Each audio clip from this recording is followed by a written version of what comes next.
Seen this girl? She's got dark hair, name's Amelia. What's in it for me? He'll stop doing it. Doing what? Dad? Salut, c'est Thundergeek. Salut, c'est Maximus. On vient de voir le film The Nice Guy et on vous dit en 5 points ce qu'on en a pensé.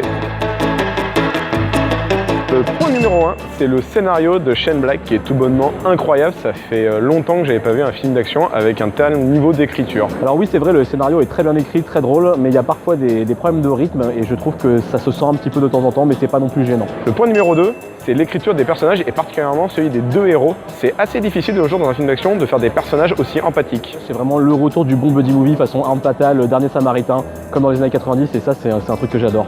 Troisième point, le jeu des acteurs qui est très juste par rapport au ton donné pour le film. Mention spéciale bien sûr à Russell Crowe et à Ryan Gosling. Oui, un ton qui fleure bon les années 70 à l'image de la reconstitution de Los Angeles de cette époque-là, qui est vraiment bien fichu et sympa.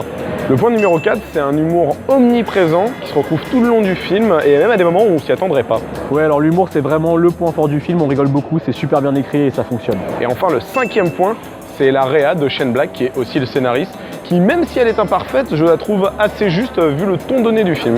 Oui, la réal, alors sans être catastrophique, je trouve que c'est le point faible du film, notamment pour les scènes d'action qui sont un petit peu bordéliques. Mais bon voilà, c'est pas mauvais, mais ça aurait pu être mieux.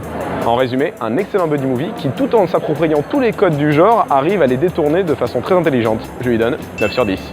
Pour conclure, c'est le retour de Shane Black, le pape du buddy movie, et de manière réussie. On rigole beaucoup. Il y a peut-être quelques défauts, mais c'est pas non plus trop contraignant, et je vais lui mettre 7,5 sur 10. Look at the bright side.